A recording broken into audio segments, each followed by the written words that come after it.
Talaga, huwag niyong ipagpalit yung inyong karapatan dahil sa natatakot kayo. The Constitution is there. We, the sovereign Filipino people. We, the sovereign Filipino people. Ang mas mataas lang sa atin ay Diyos. Imploring the aid of Almighty God. Order to establish. Ganito yung ano eh. Live yun, live. Nag-meeting kami, 1:30. Represented ako ni Colonel Benedicto Jose, attorney. Pista ako sa PMA, Class 83. Dati sa Provost Marshal. Dumating si General Torre, Major General Torre, na-promote na, kaka-promote na. Tapos sa CIDG, then is represented by Major, forgot the name, na attorney rin from PNP. So, meet kami, sworn in, and then sinabi niya na based doon sa kanyang pagkaalam, yung sinasabi niya, lahat ay tama. Ako naman, ganun din. So, lahat na sinasabi ko sa counter affidavit, lahat ay tama. So, firma. Now, ang doon, yung fiscal, inibigyan sila na hanggang March 3 na magbigay ng counter na statement. At kung nagbigay sila ng March 3, magbibigay naman kami ng March 17 para magkaroon ng counter din, no? And then from there, mare-resolve na kung kung i-elevate into a case or i-drop yung case. Ano ba yung sabi ko?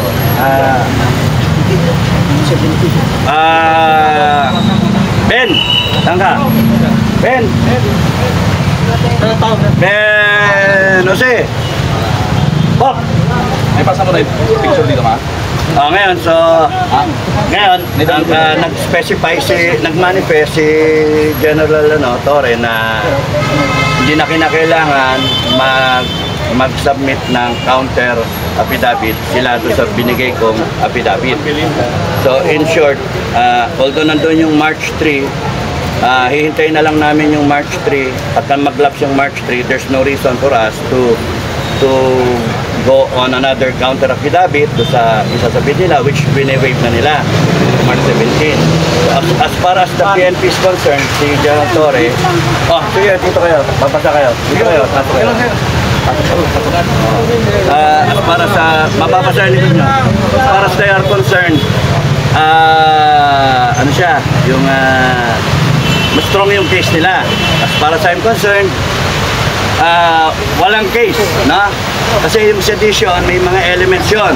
If you look at the elements ng sedition, there's got to be a violent na tumultuous activity as a result sa mga pinagsasabi ko. Yung pinagsasabi ko, mga kababayan, is just an expression ng ating freedom of expression. Walang masama na tumayo ka at sabihin, i-cite mo yung mali ng gobyerno. Walang masama. Yung konstitusyon natin, ginagaranti yun na we have the right to express ourselves in peaceful gathering. At ang sinasabi nga, naging sabi kayo dito, sige lang sir, sige lang, na naging nag-encourage ako, pati yung armed forces na-encourage ko. Ang punto, ang dami nag-encourage sa armed forces, no? Tsaka sa PNP na mag-withdrawal of support mula nung kay General Macanas doon, di ba? At doon kay Marlica, kung sino-sino pang vlogger. At merong mga vlogger pa na nagsasabi, lusubi na ang Malacanang. And I was doing them great service na iwasan yung confrontation. Kaya sinasabi ko, huwag kayong lulusop sa Malacanang. Mag-rally kayo kung gusto niyo mag-rally. Walang lulusop sa Malacanang. Kasi kung ako ang commander ng PSD, I will specifically order my troops na rat-rating kayo. That was my pronouncement. Now call it inciting to sedition or inciting to prevent armed confrontation. To prevent injury sa part ng mga nagrarally. So, ewan ko kung ano yung kaso, no? Well, anyway, kung gusto nila na lalong maging masama ang sitwasyon ng Pilipinas, go ahead. The only way out here, Mr. BBM, no? The only way out is for you to have good governance. Kayo, good governance, the only way out. And for you to take a hair follicle drug test.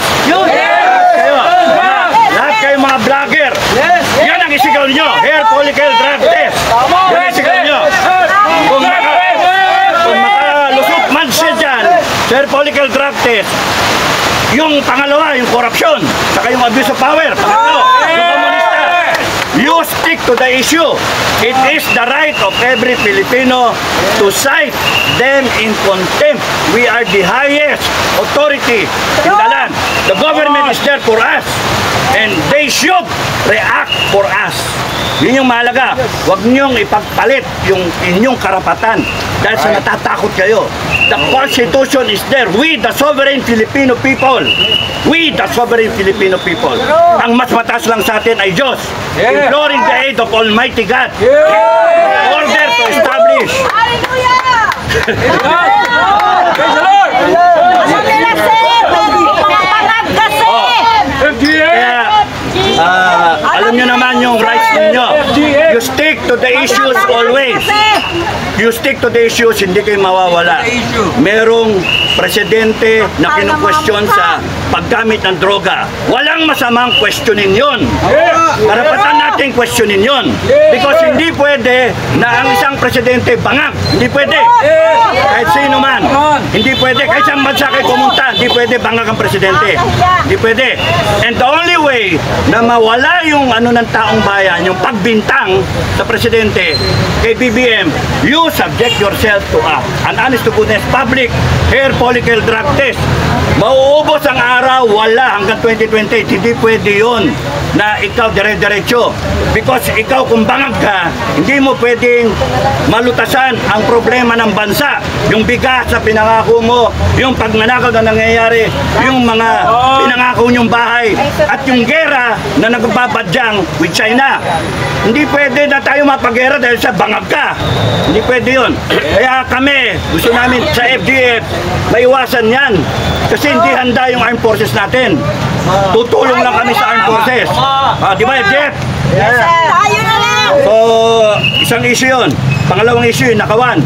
Pangatlong issue, yung pagsiping sa komunista. Hindi tama yun. Ilang sundalo yung namatay sa 50 taon pakikidigma. 50 taon na pakikidigma. Yung mga tinyente na inubutan namin, na-retire, naging general. Na-retire. Hanggang ngayon, kita mo, nilarayuma na, may mga sakit na, diabetic na, may sakit sa puso, iba na-operahan na. Pero ano nangyari? Yung pinaglaban nila, wala na. Yung mga sundalo natin, ano pinaglaban nila? May mga namatay. Merong mga namatay ng 20 anyos pa lang, hindi nakatikim, man lang magkaroon ng anak. Di ba? That's unfair. Kaya kinakailangan, itigil na natin to. Isang issue yon. Bakit may komunista sa gobyerno? Bakit natin hinahayaan na maging komunista tayo? Bakit may droga na sa paligid natin, nagre-research ang droga? Bakit inaabuso yung konstitusyon? Bakit ninanakawan tayo? Yun yung mga issue. Dapat kayo, laging yun ang sinasabi nyo. Huwag na yung personalidad. Huwag yung personalidad kasi mawawala kayo eh. Ang pinakaano doon, yung ginagawa sa bansa natin. Kayong mga nasa gobyerno, binaboy ninyo ang bansa natin. Kaya dapat itigil kayo.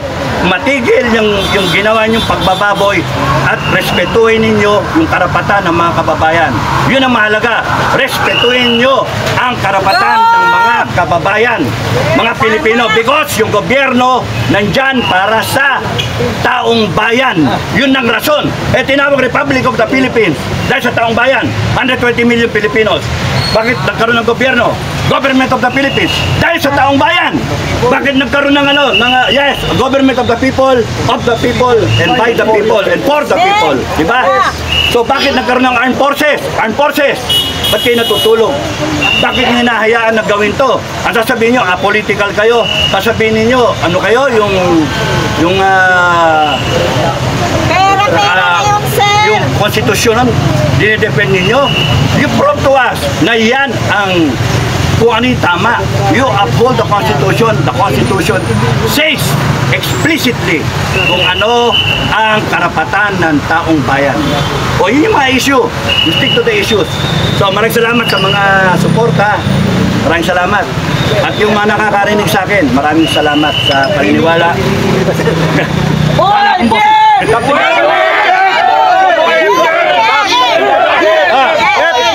Nabanggit nyo kanina, binababoy nila, no? Ano po ang reaction ninyo sa mga nakikita natin sa mga social media like Facebook, na napakarami na po ang mga gumagamit po ng illegal na pinagbabawal na gamot.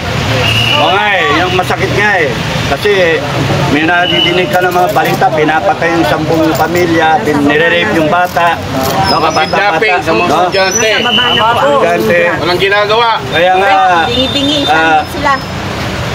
you have to unite, mga kababayan. Not revolt against the government. No, unite to express yung rights ninyo, yung karapatan ninyo.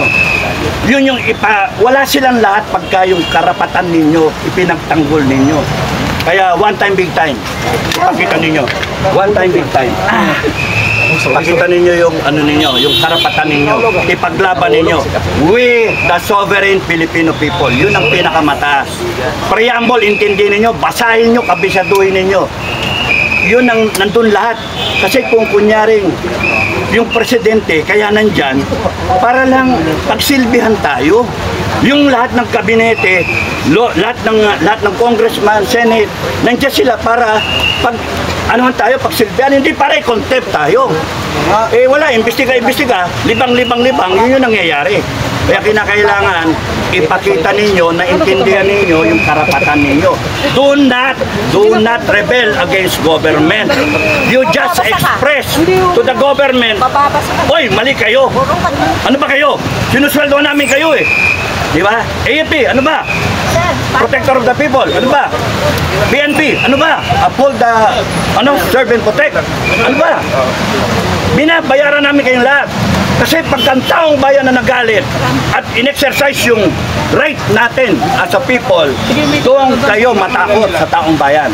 Yun yung akin. Maraming salamat sa inyo. Yes! Maraming salamat.